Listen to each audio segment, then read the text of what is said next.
When Grace Mukamana, a 43-year-old African cleaning lady from Brooklyn, was deliberately humiliated by 9-year-old Enrique Vanderbilt in front of Manhattan's elite at the family's $50 million penthouse, she had no idea that in exactly 72 hours, she would be sitting across from his father, signing a $400 million acquisition deal that would transform her from a 12-per-hour cleaner into the new owner of the Vanderbilt empire.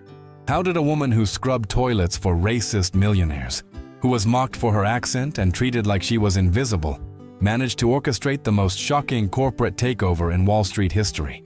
And why had she been planning this moment for exactly 8 years, 3 months, and 16 days? This is the true story of Grace Mukamana, the African immigrant who went from being the most humiliated cleaning lady in Manhattan to becoming the CEO who destroyed the family that tortured her, proving that the biggest mistake of the powerful is underestimating the intelligence of those they consider beneath them. In less than 1 week, Grace went from earning $1,920 per month cleaning bathrooms to controlling assets worth $2.8 billion, thus becoming the first African woman to own a Fortune 500 real estate empire. Her current net worth, $847 million, and growing by $50,000 every single day. The morning of October 15, 2024, started like any other Tuesday for Grace Mukamana. She woke up at 4:30 a.m. in her small studio apartment in Crown Heights, Brooklyn, the same apartment she had called home for the past 8 years. The walls were thin, the heating barely worked, and the rent consumed nearly half of her monthly income. But Grace never complained. She had learned long ago that survival meant keeping your head down, working hard, and never letting anyone see how much their cruelty affected you. Grace had been cleaning for the Vanderbilt family for exactly 8 years, 3 months, and 16 days. Not that anyone in the family bothered to remember her name. To Richard Vanderbilt, the 52-year-old real estate mogul worth $2.8 billion, she was simply the help. To his wife Rosangela, a 45-year-old former Brazilian model who had married into American wealth, Grace was barely human, just another piece of equipment that came to clean their mess. And to their son Enrique, a spoiled 9-year-old who had never heard the word no in his entire privileged life, Grace was nothing more than entertainment, a target for his cruel games. But what none of them knew, what Grace had carefully hidden for nearly a decade, was that before she became their cleaning lady, she had been Dr. Grace Mukamana, holder of a PhD in international finance from the London School of Economics, former chief investment officer for the African Development Bank, and architect of multi-billion-dollar infrastructure deals across 3 continents. A woman who spoke 7 languages fluently and had once advised presidents and prime ministers on economic policy.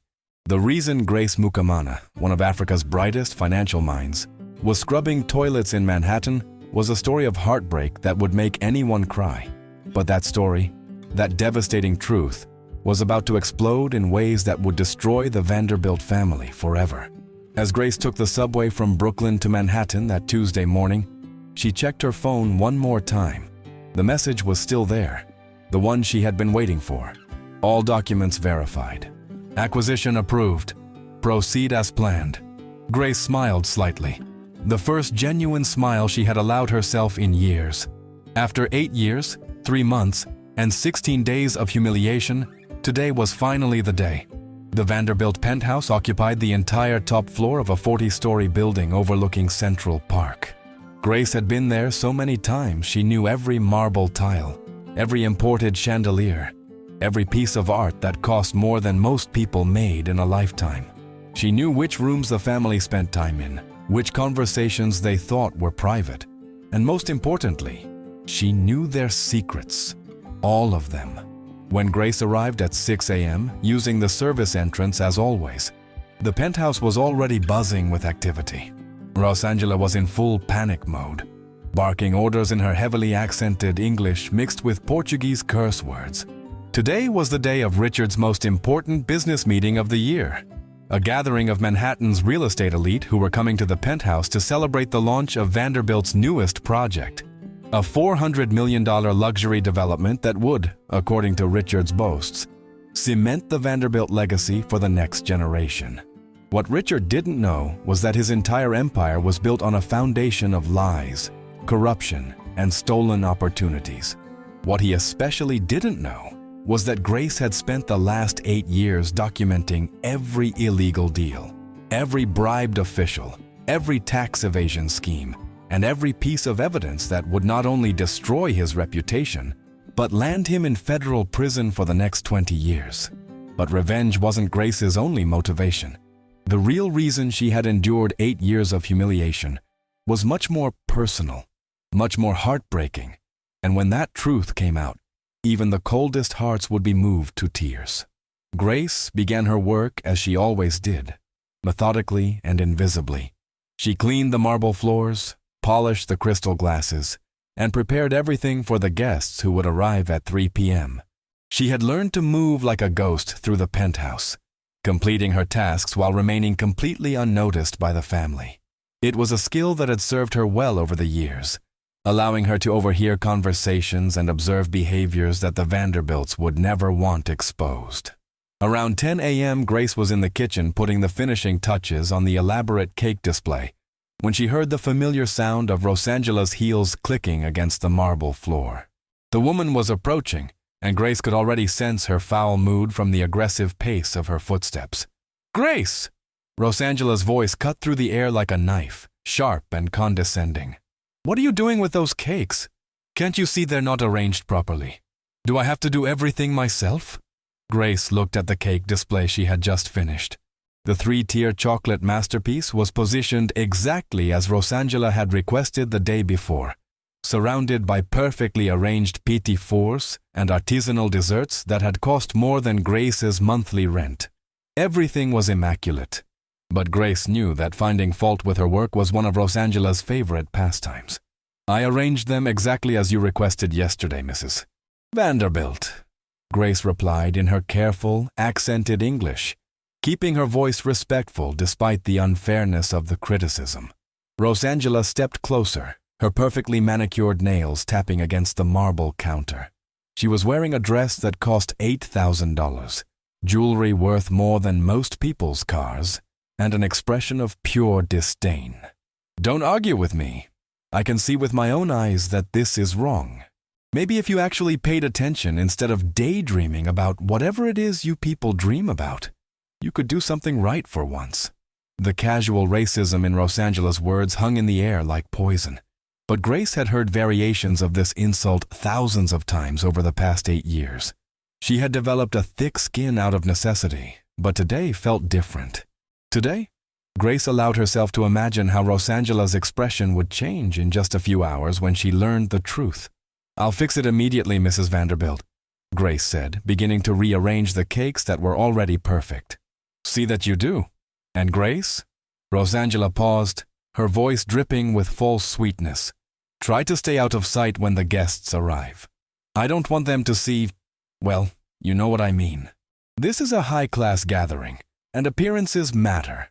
Grace nodded, swallowing the words she really wanted to say, but she wouldn't have to swallow them much longer. As Grace worked on the meaningless rearrangement of the cake display, 9-year-old Enrique bounced into the kitchen like a tornado of entitlement and mischief. The boy had inherited his father's arrogance and his mother's cruelty, but with the added unpredictability of a child who had never faced consequences for his actions. Enrique was tall for his age, with perfectly styled blonde hair and expensive clothes that cost more than Grace made in a month. He attended Manhattan's most exclusive private school, had a trust fund worth $50 million, and genuinely believed that people like Grace existed solely for his entertainment. "Oh look, it's the chocolate lady," Enrique announced with a giggle, using the cruel nickname he had invented for Grace years ago, a reference both to her dark skin and her work with desserts. "What are you doing, chocolate lady? Making more mess for someone else to clean up?" Grace continued arranging the cakes, trying to ignore the child's presence. She had learned that engaging with Enrique only encouraged his behavior, and today was too important to let a spoiled child derail her plans. But Enrique wasn't finished. He rarely was. "Hey, chocolate lady, I'm talking to you?" Enrique's voice rose with indignation. In his world, Everyone was supposed to respond to his every demand immediately. Don't you know it's rude to ignore people? Grace glanced at him briefly. I'm working, Enrique. Your mother wants these cakes perfect for the guests. My mother doesn't care what you want, Enrique replied, with the casual cruelty that only privileged children can master. And neither do I. You know what I think? I think you're stupid. I think all you people are stupid. That's why you clean our toilets while we make all the money. The words stung, not because Grace believed them, but because they represented everything wrong with the family she had been observing for 8 years. The casual dehumanization, the inherited racism, the complete inability to see her as anything more than a servant. But what Enrique and his family were about to learn was that sometimes the people you underestimate the most are the ones with the power to destroy you completely. Grace picked up the main cake, a 3-tier chocolate masterpiece that had taken the pastry chef 6 hours to create. She needed to move it to the dining room where it would serve as the centerpiece for the afternoon's celebration. As she carefully lifted the heavy cake, balancing it on a silver tray, Enrique's eyes lit up with malicious inspiration. What happened next would be the catalyst for everything that followed. The moment that transformed Grace Mukamana from a victim into an agent of justice. As Grace walked slowly from the kitchen toward the dining room, the heavy cake balanced carefully on its silver tray, Enrique followed behind her like a predator stalking prey. The boy had that look in his eyes that Grace had learned to fear over the years, the expression that meant he was planning something cruel. The path from the kitchen to the dining room required Grace to walk through the grand living room, past the floor-to-ceiling windows overlooking Central Park, under the crystal chandelier that cost more than most people's houses. It was a walk she had made thousands of times, but never while carrying something so valuable, so delicate, so essential to the day's events. Enrique quickened his pace, getting closer to Grace with each step. She could sense his presence behind her, but couldn't turn around without risking dropping the cake. The tray was heavy, the frosting was delicate, and one wrong move would destroy hours of artistic work. Hey, chocolate lady, Enrique called out in a sing-song voice. Are you being extra careful with that cake? It would be terrible if something happened to it. Grace's heart began to pound. She knew that tone, knew what it meant. Enrique was planning something, and there was nothing she could do to stop it while her hands were occupied with the cake. Enrique, Grace said carefully, not turning around, please let me deliver this cake safely. Your parents are expecting it for their guests. Oh, I know exactly what my parents are expecting, Enrique replied, and Grace could hear the smile in his voice. They're expecting their stupid cleaning lady to do her job without messing anything up. But what if you did mess something up, chocolate lady? What if you were even more useless than usual? Grace was halfway across the living room now, just a few more steps from safety. The dining room was so close, and once she set the cake down, she would be safe from whatever Enrique was planning. But Enrique had been planning too. Just as Grace reached the center of the living room, directly under the massive crystal chandelier, Enrique made his move. With the calculated cruelty of a child who had never faced consequences for his actions, he rushed forward and deliberately shoved Grace as hard as he could. The impact sent Grace stumbling forward, her careful balance destroyed. She fought desperately to save the cake, to prevent the disaster she could see coming. But physics and gravity were not on her side.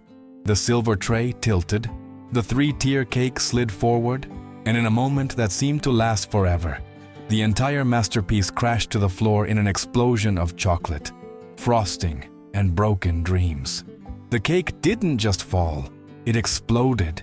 Chocolate layers scattered across the pristine marble floor, frosting splattered against the white furniture, and pieces of decorative sugar flowers flew in every direction. But the worst part, the most humiliating part, was that much of the cake landed directly on Grace herself. Chocolate frosting covered her uniform, her face, her hair. She looked like she had been attacked by a dessert bomb. Enrique's laughter filled the room, high-pitched and delighted. Oh my God, chocolate lady! Now you really look like chocolate! You're covered in it! The sound of the crash and Enrique's laughter brought Rosangela running from the other room, her heels clicking frantically against the marble. When she saw the scene, her face transformed from concern to rage in less than a second. "What have you done?" Rosangela screamed, her voice echoing off the high ceilings. "Grace, how could you be so careless? That cake cost $3,000. Grace stood in the middle of the destruction, chocolate frosting dripping from her face, trying to process what had just happened. She looked at Enrique, who was still giggling at his handiwork, then at Rosangela, whose face was purple with rage. "Mrs. Vanderbilt," Grace began, her voice shaking with the effort to remain calm. "Your son pushed me. He did this deliberately." "Don't you dare blame my son!" Rosangela's voice reached a pitch that could shatter crystal. "Don't you dare! My son is a child. You are supposed to be a responsible adult. This is your fault, your carelessness, your stupidity." Enrique had stopped laughing and was now watching the scene with fascination, like a scientist observing an interesting experiment. He felt no guilt, no remorse, no recognition that he had done anything wrong. In his world, Grace existed to be his entertainment, and he had just created the most entertaining show of all. "Mom," Enrique said with fake innocence, "I was just walking behind her, and she tripped all by herself. She's really clumsy. Maybe we should fire her." Rosangela turned to her son with a smile that was somehow more terrifying than her rage. "That's an excellent idea, Enrique. Grace, you are absolutely useless. Useless. Do you understand me? You can't do anything right. Not one single thing. You destroy everything you touch." Grace felt the familiar sting of tears behind her eyes, but she refused to let them fall. Not here, not in front of these people, not after 8 years of this torture.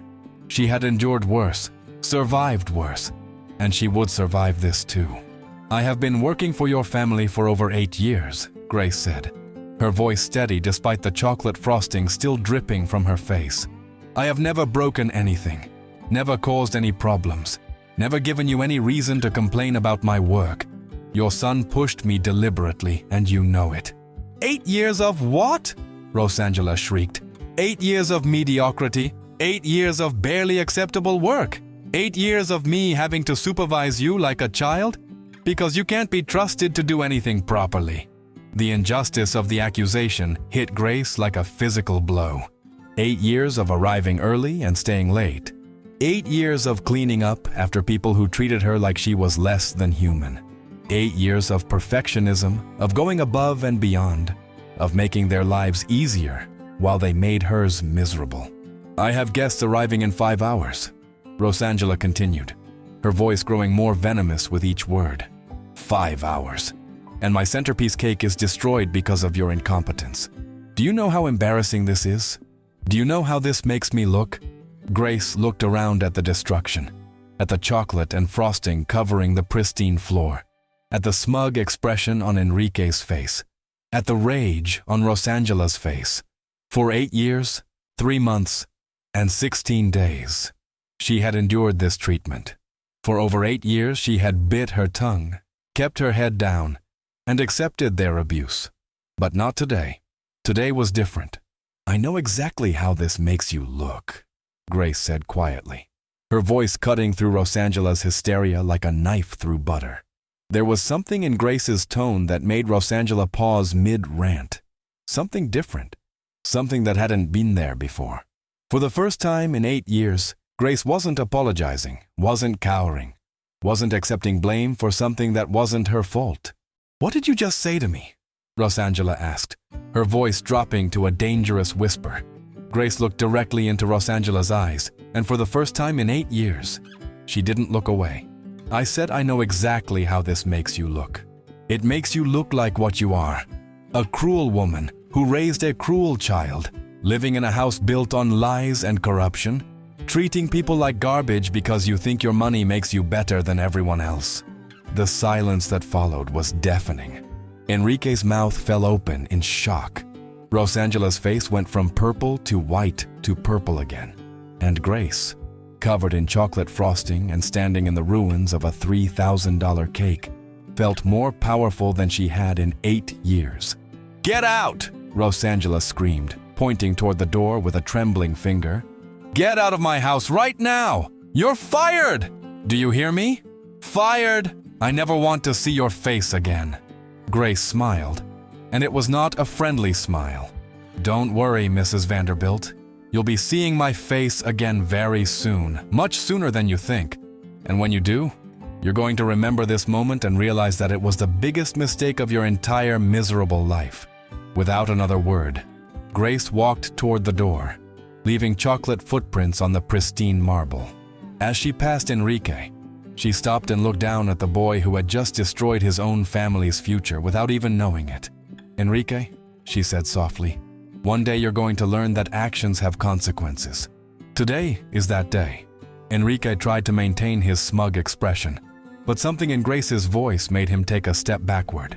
For the first time in his privileged life, he was looking at someone who wasn't afraid of him, someone who saw right through his family's wealth and power to the empty cruelty underneath. Grace left the penthouse through the front door, not the service entrance she had used for over 8 years. As she walked to the elevator, she pulled out her phone and made a call. "It's time," she said when the call connected. "Execute the plan. All of it. What happened next would shock Manhattan's elite community and make headlines around the world. But to understand the full scope of what Grace Mukamana was about to do to the Vanderbilt family, you need to know her real story, the devastating truth she had hidden for 8 years while cleaning their toilets and enduring their abuse. Grace Mukamana had been born in Rwanda to a family of educators and civil servants. Her father was a mathematics professor, her mother, a diplomat. From an early age, Grace had shown extraordinary intelligence, mastering complex mathematical concepts and displaying an intuitive understanding of economic systems that amazed her teachers. At 16, Grace received a full scholarship to Oxford University, where she studied international economics and graduated summa cum laude at 20. By 22, she had completed her master's degree at Cambridge. By 25, she held a PhD from the London School of Economics and was already being recruited by international financial institutions. Grace's rise through the world of international finance was meteoric. By 30, she was the youngest chief investment officer in the history of the African Development Bank, overseeing investment portfolios worth over $15 billion. She had advised 3 African presidents on economic policy, structured infrastructure deals that brought clean water to millions of people, and was considered one of the brightest financial minds of her generation. Grace met her husband, Dr. Samuel Mukamana, at a World Bank conference in Geneva. He was a pediatric surgeon working with Doctors Without Borders, passionate about bringing medical care to underserved communities. Their love story was like something from a movie. 2 brilliant, compassionate people who found each other while trying to make the world better. They married in 2008 and moved to New York, where Grace took a position with the United Nations Development Program while Samuel joined the surgical staff at Mount Sinai Hospital. Their daughter, Amara, was born in 2010, a beautiful, brilliant child who inherited her parents' intelligence and curiosity. For 6 years, their life was perfect. Grace worked on projects that improved lives across the developing world. Samuel saved children's lives in one of America's best hospitals, and Amara grew into a precocious, loving little girl who spoke 3 languages and dreamed of becoming a doctor like her father. But in 2016, everything changed. Samuel was working late at the hospital, as he often did, when he collapsed suddenly during surgery. The other doctors rushed to help him, but it was too late. At 34 years old, Dr. Samuel Mukamana died of a massive heart attack, leaving behind a wife who adored him and a 6-year-old daughter who couldn't understand why Daddy wasn't coming home. The grief was devastating, but the financial reality was even worse. Despite their professional success, Samuel and Grace had invested most of their money in a charitable foundation they had started to bring medical equipment to African hospitals. Samuel's life insurance policy had a clause that excluded coverage for pre-existing conditions, and his heart condition, which none of them had known about, meant the policy paid nothing. Within 6 months of Samuel's death, Grace had lost everything. The medical bills from his emergency treatment consumed their savings. The foundation's obligations required liquidating their remaining assets. The grief and stress caused Grace to make several crucial errors in her UN work, leading to her dismissal from a job she had held for 8 years. By early 2017, Grace Mukamana was a single mother with no job, no savings, no husband, and a 6-year-old daughter who needed stability, education, and hope. Her visa status in the United States was tied to her employment, and without a job in her field, she faced deportation back to Rwanda, with a child who barely remembered the country of her birth. That's when Grace made the hardest decision of her life. Rather than return to Rwanda and start over in a country where opportunities were limited, rather than uproot Amara from the only home she had ever known, Grace chose to take any job she could find that would allow them to stay in America. The job she found was cleaning houses for wealthy Manhattan families. Grace Mukamana, former Chief Investment Officer for the African Development Bank, advisor to presidents, architect of billion-dollar infrastructure deals, became a cleaning lady earning $12 per hour. But Grace was not just any cleaning lady. As she worked her way through Manhattan's wealthiest homes, she observed, she listened, and she learned. She saw how the wealthy really lived, how they really made their money, and most importantly, how many of them broke the law to maintain their wealth. The Vanderbilt family became Grace's primary employer in late 2017. She was hired to clean their penthouse 3 times a week, and from her very first day, she saw that this was not just a wealthy family, but a criminal organization disguised as a real estate empire. Richard Vanderbilt, she discovered, had built his fortune through a combination of tax evasion, bribery, money laundering, and fraud. He regularly paid off city officials to get construction permits that should have been denied. He laundered money through fake real estate transactions. He evaded millions in taxes through shell companies registered in countries with bank secrecy laws. But most importantly, Grace discovered that Richard Vanderbilt had stolen the land for his biggest development project, the one that had made him truly wealthy, from a Rwandan refugee family in 2003. The family had owned valuable property in Queens, but Vanderbilt had used forged documents, bribed officials, and manipulated the legal system to steal their land and build a shopping center that generated millions in annual revenue. The refugee family he had stolen from were the Mukangaras, Grace's cousins, who had fled Rwanda during the genocide and invested their life savings in American real estate, hoping to build a better future for their children. When Vanderbilt stole their land, they lost everything and ended up in poverty, broken by the American legal system they had trusted to protect them. Grace had not known about her cousin's fate when she started working for the Vanderbilts. She discovered it accidentally in 2019 when she found old legal documents in Richard's study while cleaning. When she realized that she was cleaning the house of the man who had destroyed her own family, Grace's grief transformed into something much more powerful, a desire for justice.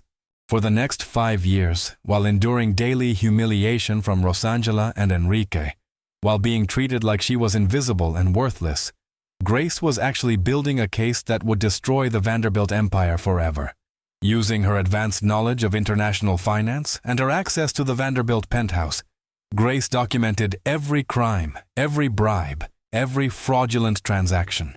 She photographed documents, recorded conversations, traced money transfers, and built a comprehensive dossier of evidence that would interest not just the FBI, but the IRS, the Securities and Exchange Commission, and the International Criminal Court. But documentation was only the first part of Grace's plan. The second part was revenge, and it was brilliant. Working through a series of offshore companies and shell corporations, Grace began buying up the debt that backed Richard Vanderbilt's empire. Every time one of his companies took out a loan, every time he leveraged a property for cash, Grace's hidden investment group was there, purchasing the debt from banks and financial institutions. It took 8 years, but by October 2024, Grace Mukamana secretly controlled over $2.1 billion in debt that Richard Vanderbilt owed to various creditors. What Richard didn't know was that all of that debt was now owned by the same person, the worthless cleaning lady he had been humiliating for 8 years. The phone call Grace made as she left the Vanderbilt penthouse that Tuesday afternoon activated the final phase of a plan 8 years in the making. Within hours, lawyers working for Grace's shell companies would begin calling in every single loan that Richard Vanderbilt had outstanding. All of them, at once, with immediate payment required. But that wasn't even the most devastating part of Grace's revenge. The most devastating part was what she planned to do with the Vanderbilt penthouse itself.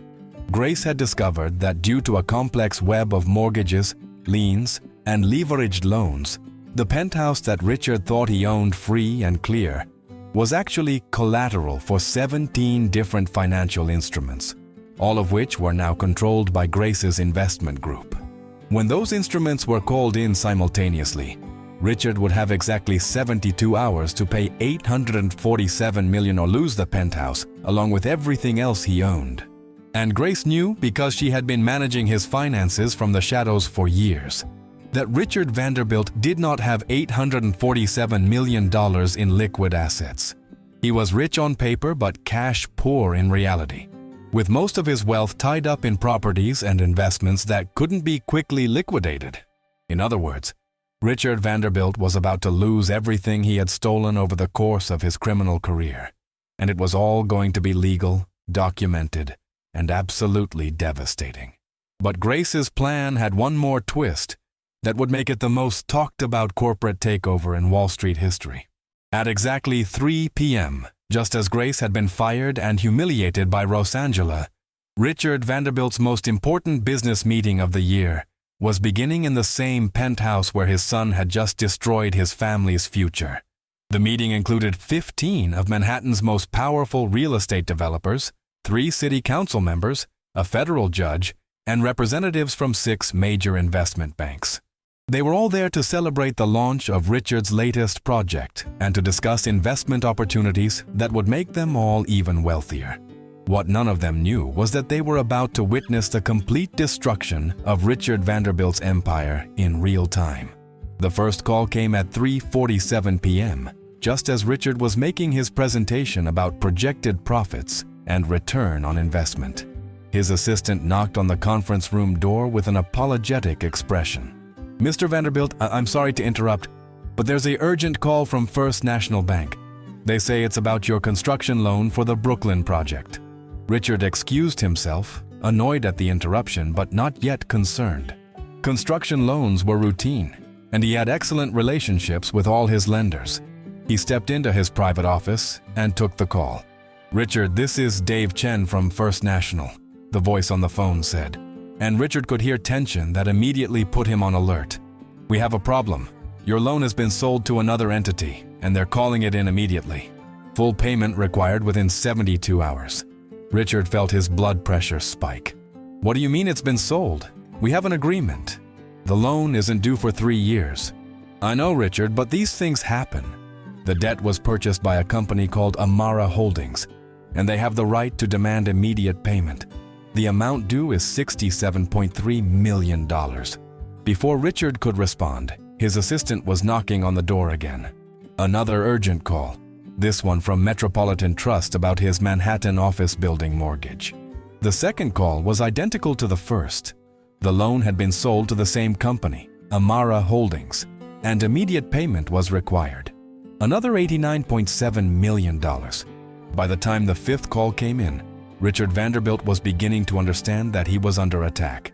Someone was systematically calling in all of his loans, and they were doing it simultaneously to prevent him from using one property to pay off another. The guests in his conference room were growing restless. They had come here to discuss lucrative investments, not to watch their host disappear repeatedly to take urgent phone calls. Richard returned to the conference room with sweat visible on his forehead and an expression that made everyone uncomfortable. "Gentlemen, I apologize for the interruptions," Richard said, trying to maintain his composure. "There seems to be some confusion with our banking partners that I need to resolve." Federal Judge Margaret Harrison, a 62-year-old woman known for her sharp intellect and intolerance for dishonesty, looked at Richard with growing suspicion. "Richard, is there something we should know about? If there are financial irregularities with your projects, we need to be informed immediately." Before Richard could answer, the conference room door opened and Rosangela entered, her face flushed with excitement and anger. "Richard, you'll never believe what just happened," she announced. apparently forgetting that the room was full of important guests. That useless cleaning woman finally showed her true colors. She destroyed the centerpiece cake and then had the audacity to argue with me. I fired her immediately. The room fell silent. Manhattan's real estate elite were not accustomed to hearing about domestic staff problems during business meetings, and Rosangela's outburst was deeply inappropriate. Several of the guests exchanged uncomfortable glances. Richard's phone rang again. Then his assistant's phone. Then the conference room phone. "Perhaps we should reschedule this meeting," suggested Thomas Morrison, CEO of Morrison Development Group. "It seems you have urgent matters to attend to." But Richard was beginning to realize that rescheduling wouldn't help. Whatever was happening to his loans, whatever attack was being mounted against his empire, it was systematic and comprehensive. Someone with extensive knowledge of his financial structure was dismantling everything he had built. The truth hit him like a lightning bolt. The timing was too perfect. Grace had been fired at the exact moment his business empire was under attack. Grace, who had been in his house for 8 years, who had access to his private office, who could have seen confidential documents and overheard sensitive phone calls. Grace, the stupid cleaning lady, was destroying him. But that was impossible. Grace was just a cleaning woman from Africa, uneducated, barely able to speak proper English. She couldn't possibly have the knowledge, the connections, or the resources to orchestrate something this sophisticated. Could she? Richard's hands were shaking as he answered the next call. This time it was his lawyer, David Steinberg, and his voice was panicked. "Richard, we have a massive problem. Someone has filed complaints with the FBI, the SEC, and the IRS. They have documentation of every questionable transaction you've made for the past 15 years. Bank records, recorded conversations, photographs of documents. This isn't just about loan defaults anymore. This is criminal." The room was spinning. Richard gripped the edge of his desk, trying to process what he was hearing. "What kind of documentation? Who filed the complaints?" "Someone with insider access to your operations. Someone who's been building a case for years. Richard, they have evidence of the Mukangara land theft from 2003. They have recordings of you bribing city officials. They have bank records showing money laundering through your Cayman Island accounts. This is comprehensive and devastating." Richard's blood turned to ice. The Mukangara case was his deepest, darkest secret. The refugees whose land he had stolen using forged documents and bribed officials. He had buried that crime so deeply that even his closest associates didn't know about it. Only one person could have uncovered those records. Someone who had been in his house, in his office, with access to his private files for years. Someone named Grace. "David," Richard whispered into the phone. "I need you to find everything you can about Grace Mukamana. She's been our cleaning lady for 8 years. Find out who she really is." "I'm already on it," David replied. "Richard, prepare yourself. This woman isn't what she appears to be. Not even close." Back in the conference room, the guests were growing increasingly uncomfortable. Judge Harrison was particularly agitated, as federal judges don't like to be associated with people under criminal investigation. "Richard," she said as he returned to the room, "I think it's best if we postpone this meeting indefinitely. There seem to be significant legal issues that need to be resolved before any business discussions can continue." The other guests murmured their agreement and began gathering their materials to leave. Richard watched helplessly as millions of dollars in potential investments walked out his door, along with political connections that had taken decades to build. Rosangela, who had been watching from the corner with growing confusion, finally understood that something catastrophic was happening. "Richard, what's going on? Why is everyone leaving? What were those phone calls about?" Richard looked at his wife, this woman who had just fired the person who was systematically destroying their empire, and felt a rage unlike anything he had ever experienced. "The phone calls were about our loans being called in. All of them. Simultaneously. Someone is forcing us into bankruptcy, and I believe it's the woman you just fired in the most spectacular display of stupidity I've ever witnessed." Rosangela's face went white. "That's impossible. Grace is just a cleaning lady. She can barely speak English properly. She's nothing, nobody." "Grace Mukamana," Richard said slowly. is apparently much more than a cleaning lady. And thanks to your treatment of her, thanks to our son's behavior, thanks to 8 years of us treating her like garbage, she's about to take everything we own." At that moment, Richard's phone rang again. This time the caller ID showed a number he didn't recognize. "Mr. Vanderbilt," the voice on the phone said, and Richard immediately recognized the accent he had been hearing for 8 years. "This is Grace Mukamana. I believe we need to talk." The conference room fell completely silent. Every guest who was preparing to leave stopped and stared at Richard, whose face had gone from red to white to gray in the span of 10 seconds. "Grace," he managed to say, his voice barely a whisper. "Yes, Mr. Vanderbilt. The stupid, worthless cleaning lady who just destroyed your empire. I'm calling to inform you that you have exactly 71 hours and 23 minutes to pay $847 million to my investment group, or you will lose everything you own, your penthouse, your office buildings, your development projects, your bank accounts, everything." Judge Harrison, who could hear Grace's voice through the phone speaker, raised her eyebrows in surprise. The woman speaking didn't sound anything like a simple cleaning lady. Her English was perfect, her vocabulary sophisticated, her tone commanding and confident. "This is impossible," Richard said. "You're a cleaning woman. You don't have the resources to purchase hundreds of millions in debt instruments." Grace's laugh was cold and calculating. "Mr. Vanderbilt, for 8 years you have assumed that because I cleaned your toilets, I was incapable of anything else. You assumed that because I spoke with an accent, I was uneducated. You assumed that because I was African, I was inferior. Your assumptions were wrong, catastrophically wrong." Rosangela grabbed the phone from Richard's hand. "Grace, you listen to me. I don't know what kind of scam you're trying to pull, but it won't work. You're nobody. You're nothing. You're just a cleaning lady." "Mrs. Vanderbilt," Grace replied calmly, "I am Dr. Grace Mukamana, former Chief Investment Officer for the African Development Bank, holder of a PhD in International Finance from the London School of Economics, and as of this afternoon, the person who controls every major debt obligation your husband owes to creditors worldwide." The silence that followed was deafening. "That's impossible," Rosangela whispered. "I'm sending you an email right now," Grace continued. "It contains documentation of my credentials, my professional background, and a detailed breakdown of exactly how much money your family owes my investment group.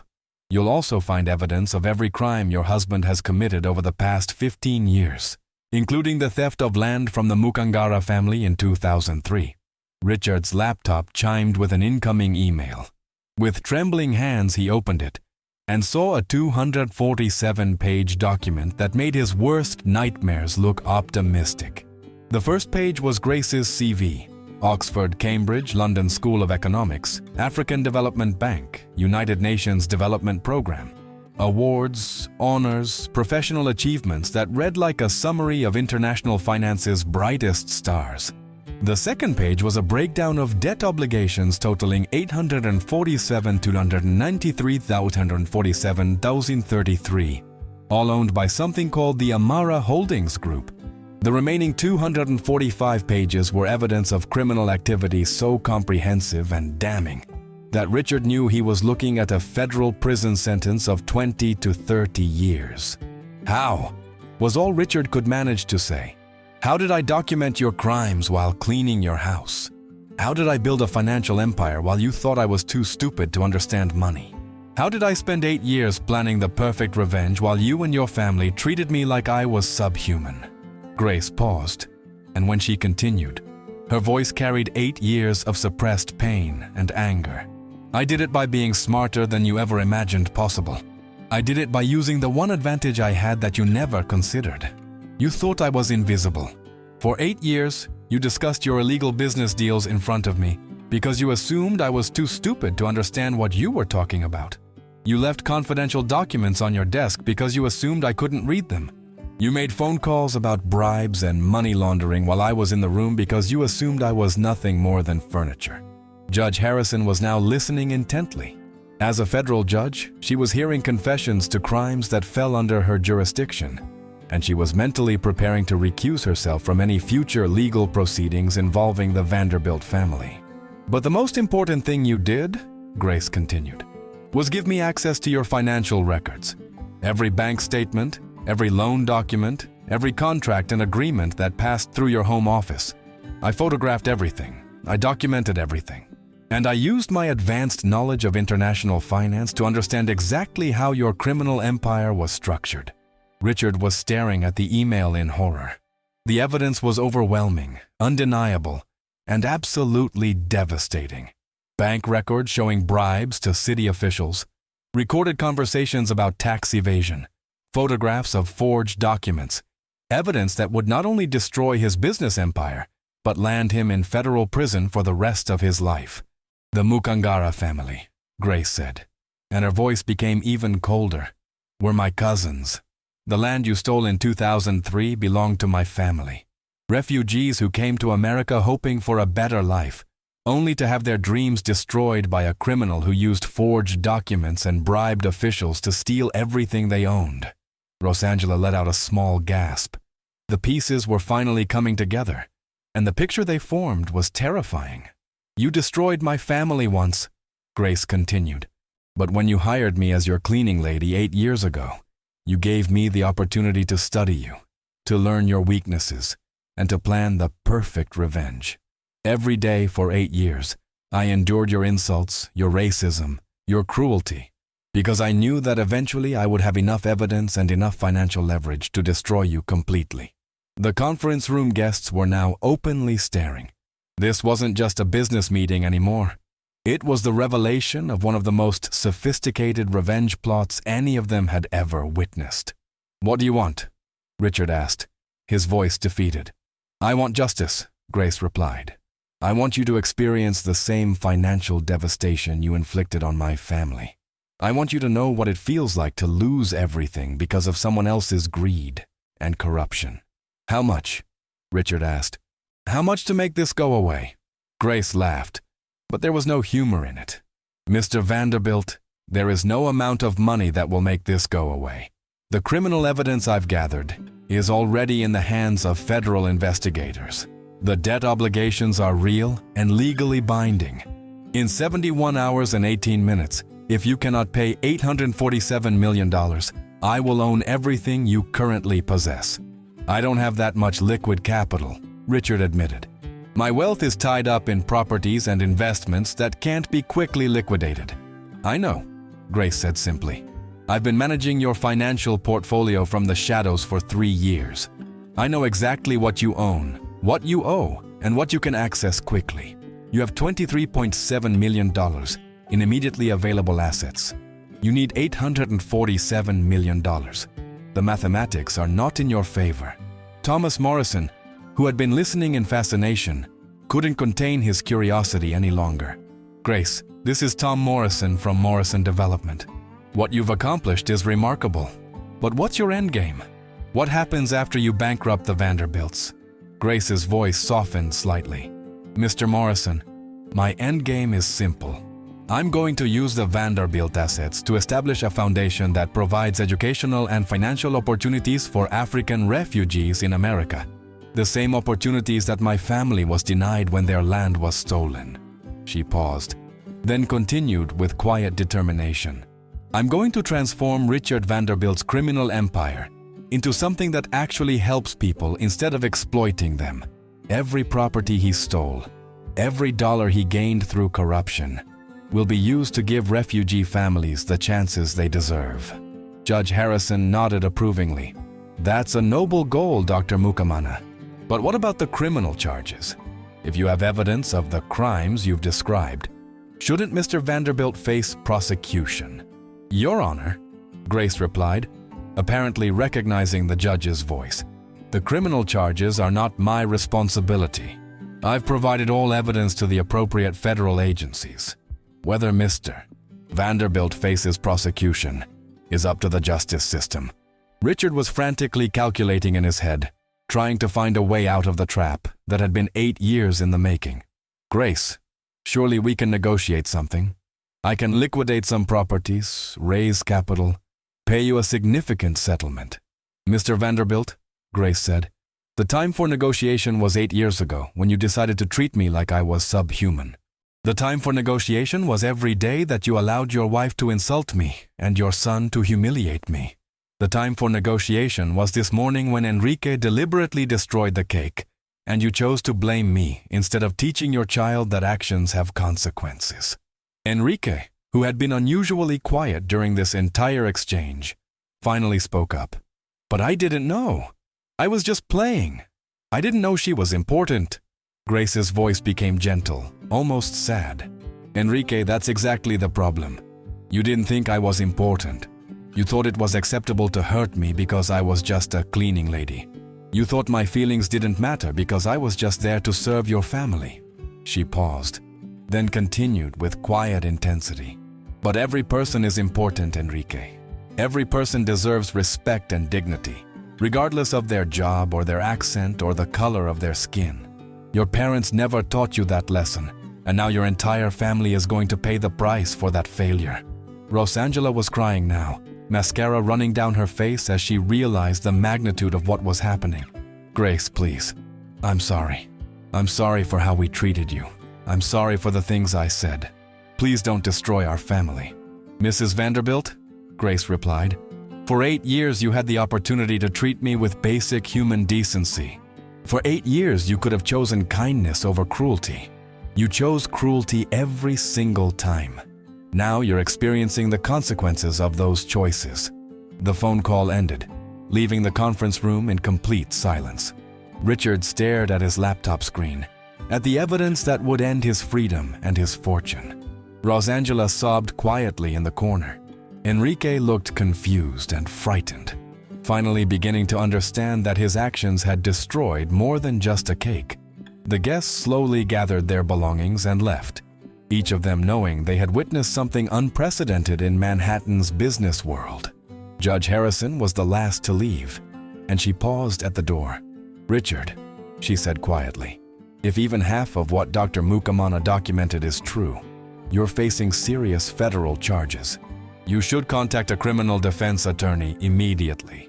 After everyone left, the Vanderbilt family sat in their penthouse, surrounded by the remnants of the cake that had started it all, facing the reality that their empire was crumbling around them. But Grace Mukamana wasn't finished. At exactly 6 p.m., a team of federal agents arrived at the Vanderbilt penthouse with search warrants. They spent 4 hours removing boxes of documents, computer hard drives, and financial records. Richard watched helplessly as 8 years of carefully hidden evidence was carted away by the same FBI agents who would soon be building a case against him. At 8 p.m., news vans began arriving outside the building. Somehow, word of the Vanderbilt investigation had leaked to the media, and by 9 p.m., Richard's picture was on every local news channel with headlines like "Real Estate Mogul Under Federal Investigation" and "Manhattan Developer Accused of Massive Fraud." At 10 p.m., Richard's phone started ringing with calls from business partners, investors, and associates who were distancing themselves from the scandal as quickly as possible. Contracts were being canceled, partnerships dissolved, and invitations withdrawn. By midnight, Richard Vanderbilt had gone from being one of Manhattan's most powerful real estate developers to being a pariah whose name was toxic to anyone who valued their reputation. But the most devastating blow was yet to come. On Wednesday morning, exactly 24 hours after Grace had been fired and humiliated, the New York Times published a front-page article titled "The Cleaning Lady's Revenge: How an African Immigrant Brought Down a Manhattan Real Estate Empire." The article, based on exclusive interviews with Grace Mukamana and supported by documented evidence, told the complete story of her background, her family's victimization by Richard Vanderbilt, and her 8-year plan for justice. It included photographs of Grace's academic credentials, details of her professional accomplishments, and a breakdown of exactly how she had dismantled the Vanderbilt empire from within. The story went viral within hours. Social media exploded with support for Grace and condemnation of the Vanderbilt family. The hashtag #JusticeForGrace began trending worldwide, and Grace's story became a symbol of how intelligence and determination could overcome prejudice and cruelty. But the most powerful part of the article was Grace's explanation of why she had endured 8 years of humiliation, instead of revealing her true identity and finding a job worthy of her qualifications. "I stayed because my daughter needed stability," Grace had told the reporter. "After my husband died and we lost everything, Amara needed to know that we had a home, that we weren't going to be uprooted again. I took the cleaning job because it allowed us to stay in New York, where she could get a good education and build a life." The article revealed that Amara Mukamana, now 14 years old, was a straight-A student at one of Manhattan's most prestigious private schools, which Grace had been able to afford only because she worked 7 days a week, cleaning houses during the day and working as a night security guard at an office building. "Every insult I endured, every moment of humiliation I accepted, was for my daughter's future," Grace had explained. "But I never forgot about justice. I just waited for the right moment to pursue it." The public response was overwhelming. Within 48 hours, Grace had received job offers from major investment banks, consulting firms, and international development organizations. Universities were inviting her to speak, and publishers were offering book deals. But Grace turned down every offer that would require her to leave New York. Her priority remained the same: providing stability for Amara while pursuing justice for her family. On Thursday, 48 hours after the cake incident, Richard Vanderbilt's lawyer called with devastating news. The federal investigation had uncovered evidence of crimes beyond what Grace had documented. Other victims had come forward with their own stories of fraud and corruption. The case against Richard was so strong that the prosecutor was recommending a plea bargain that would involve prison time, complete forfeiture of assets, and restitution to victims. "How much prison time?" Richard asked. 15 to 20 years, his lawyer replied. "With good behavior, you might be eligible for parole in 12. Richard was 52 years old. Even with the most optimistic scenario, he would be nearly 65 when he got out of prison, with no money, no business, and no reputation. Everything he had built over 3 decades would be gone. On Friday, exactly 1 week after Grace had been fired, the Vanderbilt family moved out of their penthouse. They had managed to liquidate enough assets to rent a modest apartment in Queens, the same borough where Richard had stolen land from Grace's family 21 years earlier. As the moving trucks carried away their furniture and belongings, Grace Mukamana arrived at the penthouse with a team of lawyers, accountants, and contractors. She was there to take possession of the property that would become the headquarters of the Mukamana Foundation for Refugee Education and Economic Development. Rosangela, carrying a suitcase and wearing clothes from Target instead of designer boutiques, stopped when she saw Grace in the lobby. "Grace," she said, her voice small and defeated, "I know you have no reason to forgive me, but I want you to know that I understand now. I understand how wrong we were, how cruel we were. I'm sorry." Grace looked at this woman who had tormented her for 8 years, who had used every opportunity to make her feel small and worthless, and felt something unexpected: pity. "Mrs. Vanderbilt," Grace said quietly, "I hope your family learns from this experience. I hope you teach Enrique that every person deserves respect, regardless of their job or their background. And I hope you find a way to build a better life for yourselves." Rosangela nodded, tears streaming down her face. "What will happen to us? That depends on the choices you make going forward," Grace replied. "You can choose to blame me for your family's downfall, or you can choose to accept responsibility for the cruelty that led to this moment. You can choose to remain bitter, or you can choose to become better people." As Rosangela walked away, Grace felt a sense of closure that she hadn't expected. The revenge was complete. Justice had been served. But more importantly, she had proven something that her tormentors had never believed possible: that intelligence, determination, and patience could overcome even the most entrenched systems of prejudice and abuse. 6 months later, the Mukamana Foundation had provided educational scholarships to 127 refugee students, helped 89 families purchase their first homes in America, and established 3 community centers that offered job training and financial literacy programs. Grace had been offered the position of Chief Investment Officer at Goldman Sachs, with a starting salary of $2.8 million per year.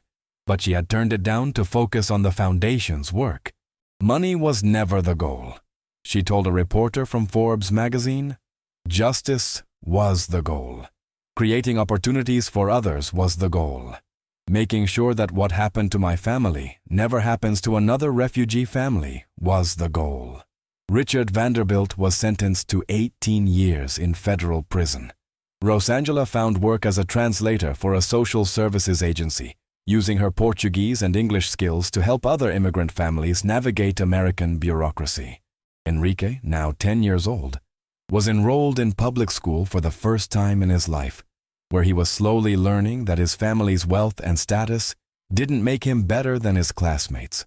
And Grace Mukamana, the woman who had been dismissed as just a cleaning lady, became one of the most respected voices in American discussions about immigration, education, and economic justice. Her daughter, Amara, now 15, often accompanied Grace to speaking engagements and foundation events. When people asked Amara what it was like to have such a remarkable mother, she always gave the same answer. "My mother taught me that it doesn't matter what other people think you're capable of. What matters is what you know you're capable of." She taught me that sometimes the most powerful thing you can do is let people underestimate you, and then prove them wrong in ways they never saw coming. The chocolate cake that Enrique had destroyed that Tuesday afternoon had cost $3,000. The empire that his family lost as a result of that moment of cruelty was worth $2.8 billion. But the most valuable lesson of all was priceless, that every person deserves dignity and respect, and that those who choose cruelty over kindness do so at their own peril. Grace Mukamana had transformed from victim to victor, from cleaning lady to CEO, from invisible servant to international inspiration. Her story became a testament to the power of intelligence, patience, and the unbreakable human spirit. And in the penthouse where she had once scrubbed floors and endured insults, Grace now worked every day to ensure that other families would have the opportunities that hers had been denied, proving that the best revenge isn't destruction, it's creation. The last word belonged to Grace herself, speaking at the Foundation's first annual gala, held in the same penthouse where her nightmare had begun and her triumph had been planned. For 8 years they saw a cleaning lady. They saw someone to be dismissed, ignored, and mistreated. They saw skin color, accent, and uniform, and they decided that was all I could ever be. But they forgot to look deeper. They forgot that intelligence doesn't depend on job title, that dignity doesn't depend on salary, and that justice doesn't depend on their permission. Today, we celebrate not just the fall of those who chose cruelty, but the rise of those who choose hope, education, and opportunity. Today, we prove that the American dream belongs to everyone brave enough to pursue it, patient enough to wait for the right moment, and strong enough to transform pain into purpose. The audience rose in thunderous applause, but Grace was looking at her daughter Amara, who was crying tears of pride for the mother who had sacrificed everything to give her a better life, and who had turned that sacrifice into something beautiful. In the end, Grace Mukamana had done something that Richard Vanderbilt never could. She had built an empire that actually made the world better. Subscribe and hit the bell for more incredible true stories that will restore your faith in justice.